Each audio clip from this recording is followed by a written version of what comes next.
जय जय श्री राधे। श्री सद्गुरु देव भगवान की जय हो। आश्विन शुक्ला एकादशी को वीरम देव जी के पुत्र भंवर जयमल के जन्मोत्सव के उपलक्ष्य में छूटी तोपों की आवाज से मेड़ते का गढ़ और नगर गूंज उठा। दमामियों के गीत और नागरों से नागर खाना दमदमा गया। बधाई मांगने और देने वालों की ऐसी रेलम पेल मची कि चारों ओर सिर ही सिर नजर आने लगे। सिंहपोर के ऊपर खड़े दो आदमी चांदी के सिक्के अंजलि भर भर कर फेंक रहे थे। मर्दाने महल में राव दूधा जी प्रसन्न मुद्रा में गद्दी पर विराजे थे। उनसे लगकर मीरा बैठी थी। दूधा जी के दोनों ओर रतन सिंह और रायसल बैठे थे। दूधा जी के सामने मोहरों स्वर्ण मुद्राओं का थाल भरा हुआ रखा है। नगर के और परिवार के विशिष्ट जन आते, बधाई देकर अंजलि में रुपए लेकर नजराना करते। जिसके पिता संसार में विद्यमान होते, उसकी अंजलि से रुपए दूधा जी नहीं लेते। केवल उसे छूकर मुट्ठी भर अथवा अपनी अंजलि भर स्वर्ण मुद्राएं रख देते। जिसके पिता नहीं होते, उसकी अंजलि से सिक्के लेकर रख लेते और स्वर्ण दे देते। नगर सेठ आए। अंबारी आभूषण सहित सजा धजा हाथी, एक घोड़ा और थाल भर स्वर्ण मुद्राओं से नजराना किया। आज तो आप स्वयं कहिए सेठ जी कि क्या दें हम आपको। आपने ये तुच्छ भेंट स्वीकार करके मुझे बहुत सम्मान बख्शा है महाराज। आपके हाथ से मिली चांदी की पावली चवन्नी भी मुझे गौरवान्वित करने को बहुत है, कहकर उन्होंने अंजलि फैला दी।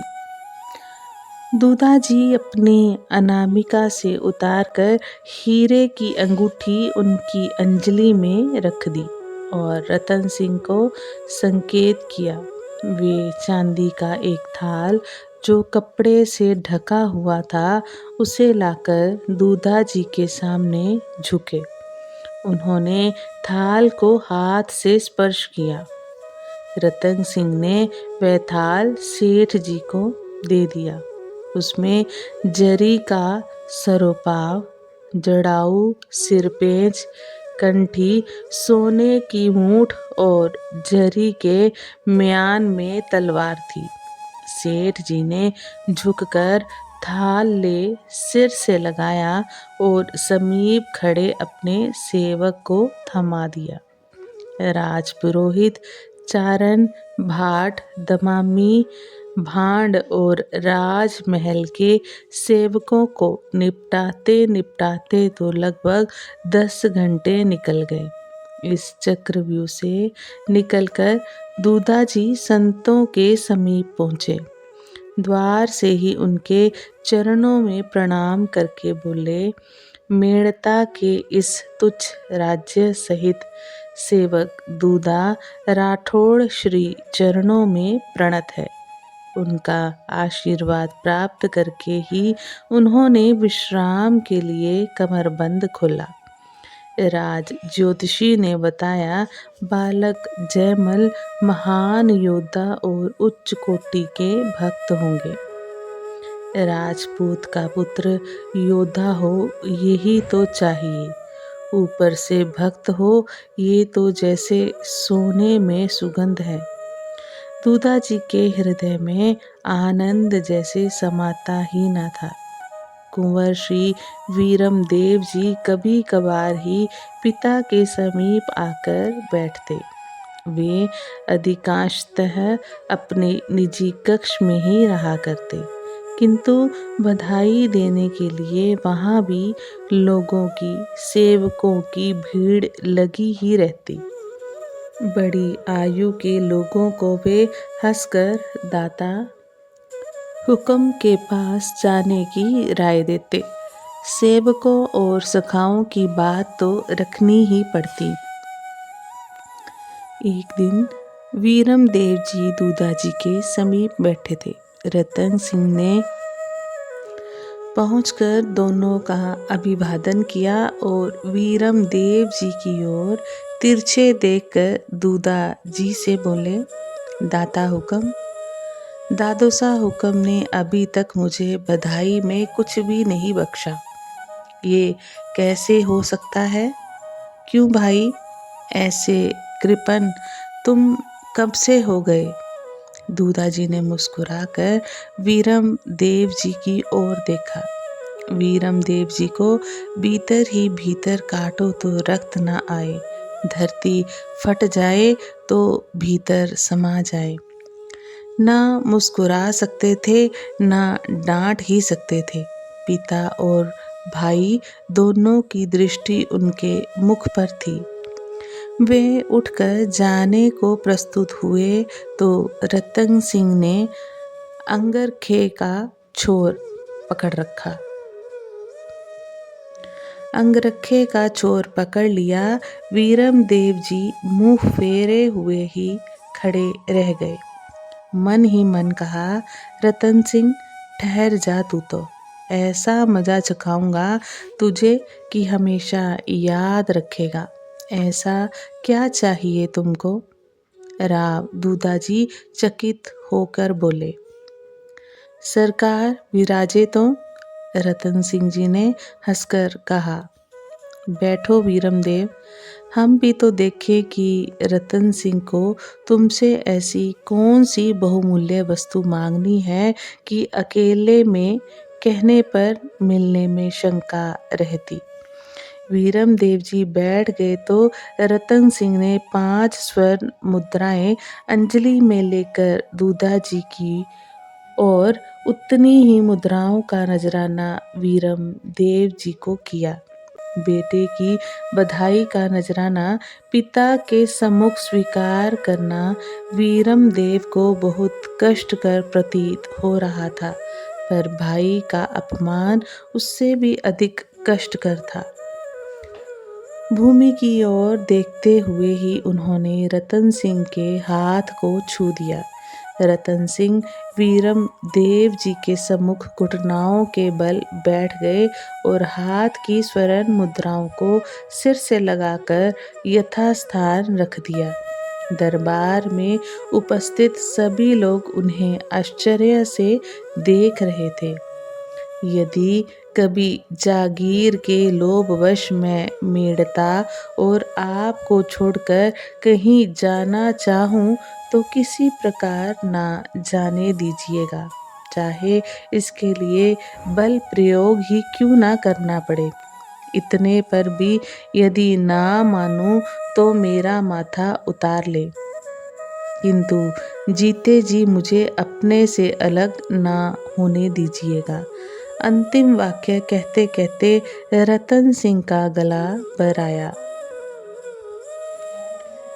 उन्होंने अपने हाथ जोड़कर आंसू भरी आंखों से बड़े भाई की ओर देखा।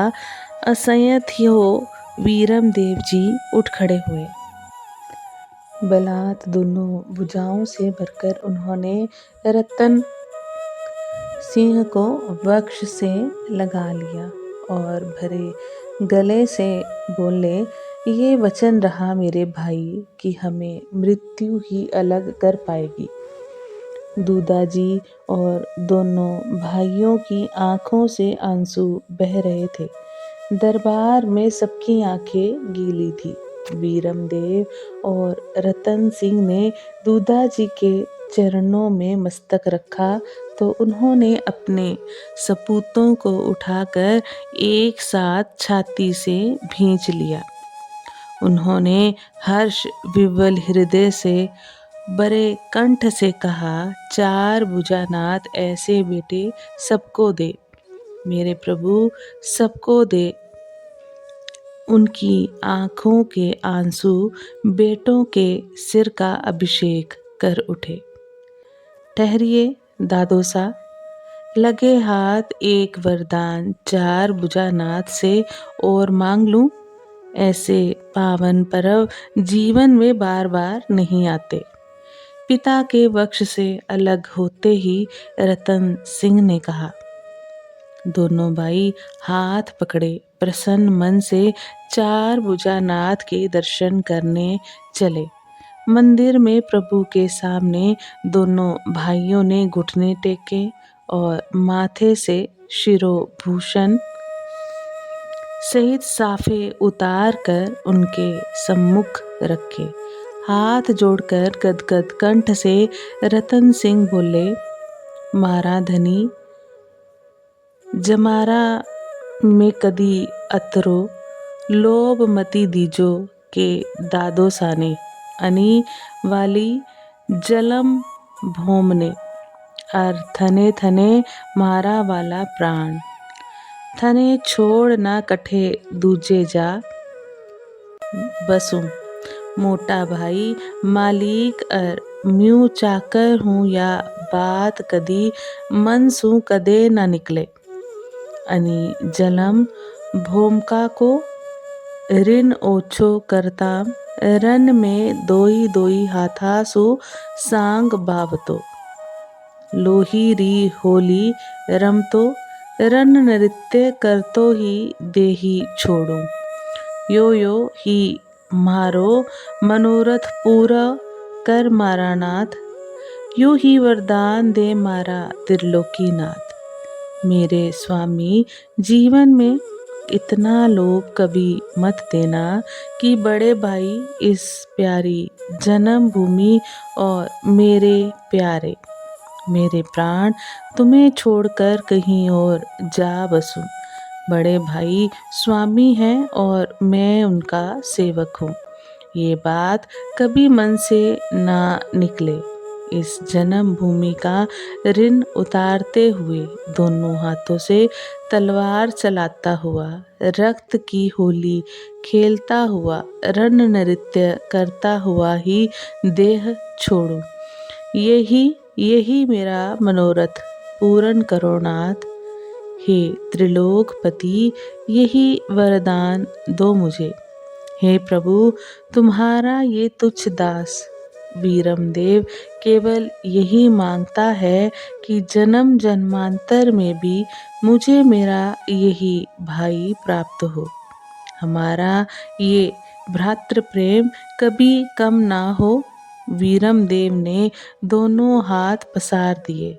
मंदिर में उपस्थित लोग और पुजारी जी अवाक देखते रहे। जब दोनों भाइयों ने प्रणाम के लिए भूमि पर सिर रखे तो पुजारी जी के साथ सभी लोग एक साथ जय घोष कर उठे। चार भुजानाथ की जय, गढ़वोरपति की जय, छोगाला छैल की जय, गिरिराज धरन की जय, मेड़ते के सूर्य चंद्र की जय, महाराज कुमार की जय, कुंवर रतन सिंह की जय। दोनों भाई उठकर गले मिले और प्रसाद चरणामृत लिया। प्रसादी माला धारण कराते समय पुजारी जी ने कहा, आज तो लगा कलयुग आपके डर से पूंछ दबाकर कहीं भाग छिपा और त्रेता उपस्थित हो गया। राम और भरत कभी न बिछुड़ने के लिए मानो प्रतिज्ञाबद्ध होकर गले मिल रहे हों। ये दृश्य देखकर जीवन धन्य और आंखें ठंडी हो गई। पुजारी जी महाराज, कौन जाने किसने हमारी इस श्रेष्ठ गुणों से मंडित महान जाति को फूट का शाप दे डाला। कि इसके सभी गुण धूमिल होकर रह गए। इसी एक अवगुण का दुष्फल हमारी जाति को हो नहीं, संपूर्ण देश और प्रजा को बारंबार भुगतना पड़ा है। प्रभु कृपा करे ये कलंक मिटे तो सब सुख की सांस ले, रतन सिंह ने हंसते हुए कहा।